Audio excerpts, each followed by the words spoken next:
Hello again and welcome to Techturks. Today I have Boye. Boye is one of the co-founders of Gradely. Gradely is an ed tech platform, the ecosystem, in fact, that serves not only schools, tutors, and teachers. Boye, thank you for coming on to Techturks. Thank you so much. Why the name Gradely first?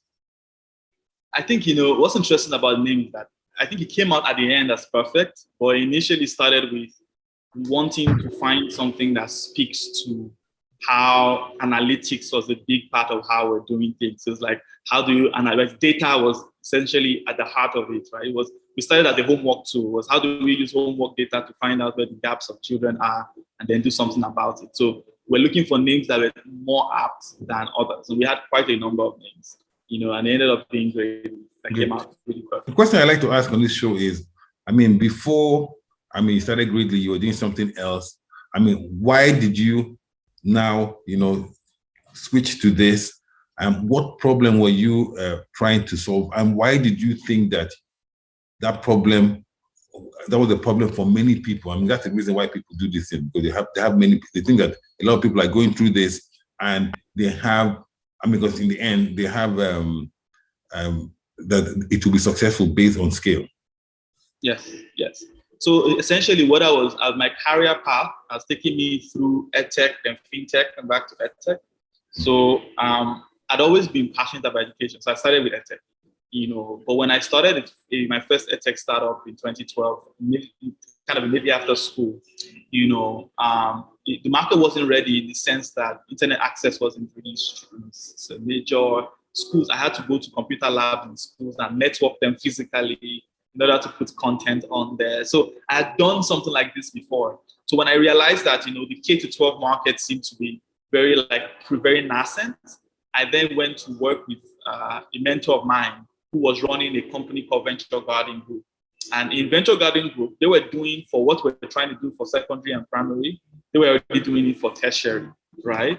And so it was, for me, an opportunity to learn everything about content development, content creation, deploying online learning management systems, selling and marketing for a new online alternative to what people are used to doing in a physical setting. And I had the range of experience. I ended up being the vice president in the education division and ran everything from technology to marketing. And so for me, it was like preparation for this. But I had then gone off a tangent and created a fintech startup because I thought that was also an emerging field that needed real innovations with my co-founder Salami. And I kind of, after 2-3 years in Ribi, I felt like it was time. I'd invested in edtech. I found out that data points now started telling me that all teachers had smartphones, even in public schools, right? And then the access had increased significantly. And there was now an increasing need for local content, for local solutions to some of the problems. The problems are very deep problems, right? The statistics for the problem is that in Africa, 9 out of 10 students do not meet minimum proficiency in literacy or numeracy. So they can't do simple calculations, even though they're supposed to be in GSS3. And they cannot really read the comprehension passage and understand the tone of the author.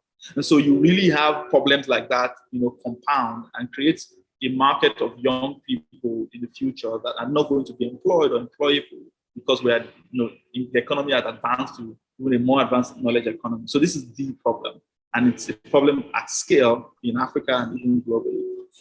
That's what we're trying to solve. Okay, you have your ecosystem. I went through your website and I was very impressed. And you also have a mobile app. And there. So clearly you have deployed resources to try and really make this truly a platform that is accessible by people. But you have, your stakeholders are, parents. They are also schools, and then you also have tutors. Now, which came first? How did you build that ecosystem? Because when you're starting, you need content. I know that I read an article there in part of the articles there that you also need. What differentiates you is the content that you have. That's why people come there too. But how did you excite?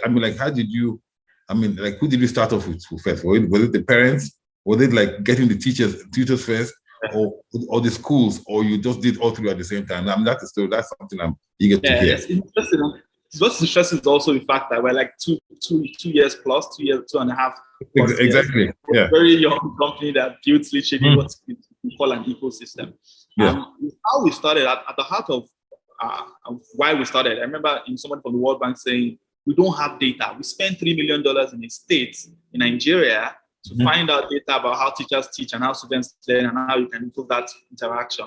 And, so at the heart of what we're trying to do was find data. And so we said, where can we find data for children's learning performance? And this is one of the things that, tilted us towards direction of schools. So we said, okay, you know what, let's build a homework tool for schools to use mathematics, where doing it online was preferable to doing it offline because it was easier, questions were already existing, so many other things like that. So on the back of that homework that they create, the mathematics homework, we can now find out that, okay, this child doesn't know fractions, this one is struggling with average and statistics and so on and so forth. And so it was on the back of that data that we started getting early in our start of the company that we now knew that, okay, how do you solve this problem? They're there now, we can see all the problems. The school sees it, parents sees it, we see it, what do we do to solve it? So one of the things you could do to solve it is we thought was tutoring, one-on-one tutoring. And we started that online, we started testing that out. And before you know it, you have parents that were like, totally just use it as their after school program. And that continued from then and grew to what it is.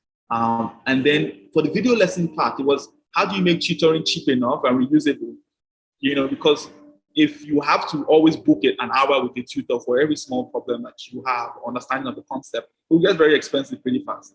And what is unique is that the tutor, unlike the lesson teacher that came to the house and would ask you what happened in school today and kind of try to touch on maths and English and science, and is an expert of none, but he's just essentially trying to help and makes a marginal improvement in child learning because he's helping the child remember a few things. What Grayley is doing is that he's saying, hey, you have a real challenge with fractions. You answer easy questions in fractions, but difficult questions pull you down. What problems do you do not do well with what problems? So the teacher is spending 1 hour in the most efficient way possible to solve for that gap in fractions.